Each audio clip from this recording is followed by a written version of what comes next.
आप सभी का बहुत बहुत स्वागत है। मैं हूं शावेज और मेरे साथ आप देख रहे हैं ज़ेड न्यूज़। विदेश जाना और जाकर पैसा कमाना हर किसी का ख्वाब होता है। वो चाहता है कि परदेश जाए और वहाँ से खूब सा पैसा कमा के लाए, ताकि जिससे अपने घर परिवार और ख़ानदान के लोगों को खूब सारी खुशियाँ बांट सके। लेकिन कुछ लोगों के ख्वाब इससे भी अलग होते हैं। वो चाहते हैं कि उनका परिवार तो खुश रहे और संपन्न रहे, लेकिन कुछ लोग चाहते हैं कि उनके आसपास के लोग और उनके गांव के लोग भी खुश रहें और अच्छे माहौल में रहें। इन्हीं सपनों के साथ एक एनआरआई जो विदेश से अच्छा खासी नौकरी छोड़ वापस मादरे वतन लौट आया, सिर्फ इन्हीं ख्वाबों के साथ कि वो उनके लिए कुछ अच्छे काम कर सके। इसी तरह की एक रिपोर्ट हम लाए हैं जो उत्तर प्रदेश के रामपुर से है, जहां पर प्रधानी के त्रिस्तरीय चुनाव शुरू हो चुके हैं और उन चुनावों में अपनी किस्मत आजमाने के लिए एक एनआरआई एक भली अच्छी जॉब छोड़ आया है, लेकिन इन ख्वाबों के साथ आया है कि यहाँ पर वो बहुत अच्छे काम करेगा और इस गांव को भी विदेश की तरह सजा देगा। देखें रामपुर से हमारी ये खास रिपोर्ट। उत्तर प्रदेश के जनपद रामपुर के गांव बड़पुरा शुमाली के मोहम्मद हनीफ वर्ष 2002 में गल्फ स्थित अमीर मुल्क कतर में नौकरी करने के लिए चले गए, जहां पर उन्होंने वहां की एक कंपनी में बतौर जनरल सुपरवाइज़र के रूप में नौकरी करने के बाद 17 साल तक जी तोड़ मेहनत की और अच्छा खासा रुपया और पैसा कमाया। कंपनी में जनरल सुपरवाइज़र होने के नाते अपने माताहतों पर जमकर हुक्म भी चलाया, लेकिन उनके जहन में अपने गांव की यादें न मिट सकीं।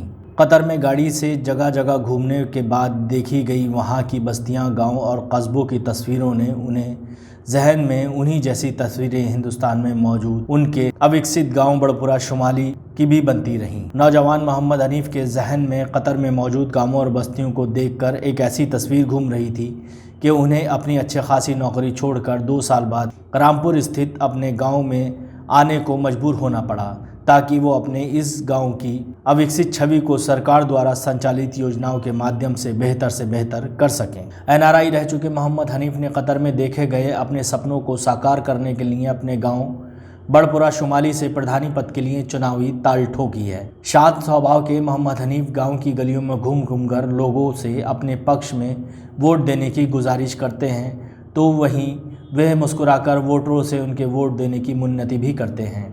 बहरहाल पंचायत चुनाव में जनसंपर्क का दौर जारी है और 15 अप्रैल को वोटिंग होनी है। अब देखने वाली बात ये होगी कि ये वोटरों के दिल में अपनी छाप छोड़कर प्रतिद्वंदियों को चित करने के बाद प्रधानी की कुर्सी पर काबिज हो पाएंगे या नहीं, ये तो आने वाला समय ही बताएगा। लेकिन इतना ज़रूर है कि एक लंबे अरसे तक विदेश में रहने के बाद अपने इस छोटे से गांव और यहाँ के बाशिंदों को नहीं भूलें। रामपुर से मुजस्सिम खान की रिपोर्ट। जी, मेरा नाम मोहम्मद हनीफ़ है। ये बड़पुरा शुमाली, ज़िला रामपुर का बड़पुरा शुमाली है, मुरसैना के पास, यहाँ के रहने वाले हैं। अच्छा, ये चर्चा है कि आप 17 बरस विदेश में रहे न रहे हैं, आप इंडिया आए, आपने चुनाव प्रधान करा, क्या है पूरी बात, पूरी कहानी सुनाएं। देखें साहब, एक बहुत टाइम हो गया मुझे, तकरीबन 17-18 साल मैं दोहा कतर में रहा, गल्फ़ में रहा, और वहाँ पर मैंने देखा कि बहुत खूबसूरत जगहें हैं, रोड बहुत खूबसूरत हैं, गांव बहुत खूबसूरत हैं माशाल्लाह। ऐसे कि यहाँ पर कोई छोटी मोटी सिटी भी उस तरह की इतनी खूबसूरत नहीं होगी जैसे कि वहाँ पर कोई छोटे मोटे गांव और कस्बे हैं। तो बहुत ज़माने से मेरे दिल में ये ख्याल थे कि हमारे यहाँ की सरकार बहुत ज़्यादा मकसद गाँव के लिए बहुत सारा मकसद योजनाएँ निकालती है, बहुत सारे काम देती है, मगर वो ज़मीनी तरीके से मकसद वहाँ तक नहीं पहुँचते जहाँ पहुँचना चाहिए या होना चाहिए। तो मेरे दिल में एक ख्वाब था कि मैं यहाँ से जाने के बाद अपने गांव में अगर मैं कुछ कर सका, लोगों ने मुझे चुना और मैं कुछ कर सका, तो अपने गांव की तरक्की के लिए एक ऐसा रास्ता बनाऊंगा कि शायद लोग देखें कि हाँ, ये भी एक खूबसूरत गांव है। मेरे दिमाग में ये सपना था और तकरीबन मुझे 17-18 साल में वहाँ पर रहा। 2019 की लास्ट में मैं यहाँ पर आया और मैंने ये सोचा कि चलें इस बार प्रधानी के इलेक्शन में खड़े होते हैं। अगर ऊपर वाले ने चाहा तो हमारी जीत होगी और जीत होने के बाद हम अपने जो हमारे दिल का सपना था उसमें हम पूरा करने का उसको कोशिश करेंगे।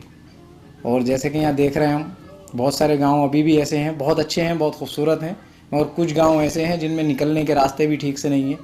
तो जब इस चीज़ को देखा जाता है तो वहाँ की सारी चीज़ें याद आती हैं, और वो ख्याल दिल में आने के बाद में ये होता है कि शायद हम कुछ कर पाएँ।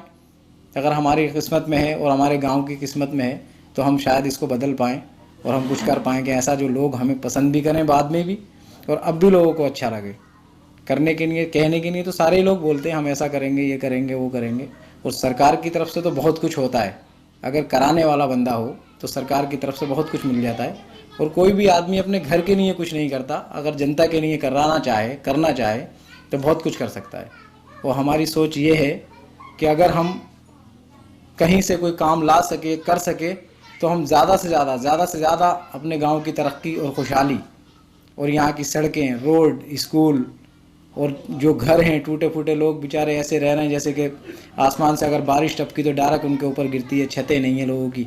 बहुत सारे लोग ऐसे हैं जो मजदूर हैं, बेचारे कुछ कमा नहीं पाते, चल नहीं पाते, उनके लिए रक्षाएं वगैरह इस तरह की चीज़ें हैं बहुत सारी, जो थोड़ा बहुत तो हम अपने पॉकेट से भी कर सकते हैं, मगर ज़्यादा से ज़्यादा जो चीज़ है वो सरकार की तरफ से मिलती है, लेकिन उन्हें दिलाने वाला कोई बंदा होना चाहिए। तो मेरे जहन में सिर्फ़ और सिर्फ ये ख्याल रहा कि अगर मैं किसी के काम आ सका और किसी के काम आऊँ तो इससे बेहतर मेरे लिए और कोई और ज़िंदगी नहीं हो सकती कि मैं लोगों के काम यहाँ पर आ जाऊँ। मेरी इल्तिजा ये है अपने ग्रामवासियों से भी और बाकी सब लोगों से भी और खुदा से भी, ये मैं उम्मीद रखता हूँ कि शायद मेरे दिल के अंदर की आवाज़ कहीं ना कहीं सुनी जाए और मुझे विजयी बनाया जाए। अगर मैं विजयी बना, मैं अपनी उम्मीदों पे पूरा उतरूँगा, और मेरे जो ख्वाब हैं, इन ख्वाबों में से अगर ज़्यादा ना हो सका तो कम से कम 50% की मेरी ये उम्मीद रहेगी कि मैं 50% इनको पूरा कर सकूं, ताकि लोग कुछ बदलाव देखें। आप कतर में किस जॉब, कहाँ पे थे? मैं कतर में जनरल सुपरवाइज़र था एक कंपनी में, काफ़ी लोग मेरे अंडर में काम करते थे वहाँ पर। अच्छी जॉब थी मेरी, गाड़ी वगैरह सब मुझे कंपनी से मिलती थी और घर वगैरह सब कंपनी अफोर्ड करती थी। लेकिन फिर भी मेरे जहन में ये ख्याल रहता था कि अगर हम तकरीबन 40-42 साल की एज हो गई, अगर पूरी एज हुई तो फिर भी 20-25-30 साल बची, अगर इस टाइम में हम कुछ कर सके अपने गांव के लिए या अपने लोगों के लिए, तो इससे बड़ा और कोई काम नहीं होगा।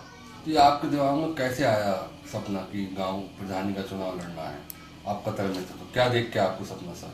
अक्सर हम वहाँ गाड़ी से जब घूमते थे, गाड़ियों से जाते थे, मैं खुद, मेरे पास एक अपनी गाड़ी थी और एक गाड़ी मुझे कंपनी ने दी थी। 2 गाड़ियाँ मेरे पास थी, कभी किसी गाड़ी से कभी किसी गाड़ी से मैं इधर उधर घूमता रहता था। तो जब देखते थे हम कि खूबसूरत रोड, बहुत सारे पेड़ लगे हैं रोडों के पास, पानी पड़ा हुआ है, उनमें घासें हैं, जहाँ हमारा दिल चाहता है वहाँ उतर के बैठ जाते हैं हम घास पे। तो ये सारी चीज़ें देखने के बाद हमने सोचा, फिर अपने गाँव को या अपनी कंट्री को उस कंट्री से हमने कंपेयर किया।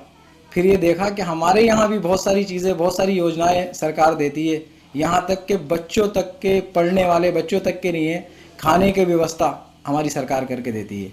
तो ये सरकार भी बहुत कुछ करती है, मगर उसको सही जगह तक पहुँचने में बहुत टाइम भी लगता है और लोग लूज़ भी रहते हैं उसमें, जो कर नहीं पाते, जगह तक पहुँचा नहीं पाते। तो मेरी अपनी ये ख्वाहिश थी कि मैं अगर चाहूँ, मैं कुछ अगर कर सकता हूँ जनता के लिए, तो कोशिश करके इस काम में उतरा। और उतरने के बाद मेरा प्लान ये है और मेरी इच्छा ये है कि मैं ज़्यादा से ज़्यादा लोगों की खिदमत। जी, क्या नाम है आपका? नाजमा। नाजमा जी, क्या गांव में चर्चा है 17 साल के बाद जी प्रधानी का चुनाव लड़ने आए, विदेश में थे, ये पूरी बात क्या है? पूरी बात बताएं आप। ये 17 साल में हुआ रहे थे, इन्हें अच्छा लगा था हुआ, जब अच्छा लगा तो ये यहाँ को भी आए आके, और प्रधानी के उसमें क्या कहें, ये जीतने चाहते हैं और ये जीत जाए तो बहुत अच्छा है, हमें भी अच्छा लगेगा। तो आप लोग क्या सोचती हैं कि विदेश से आने के बाद गांव में चुनाव में खड़े होना, क्या मानते हैं आप? हम भी यही सोचते हैं, ये जीत जाएं और ये खड़े हो जाएं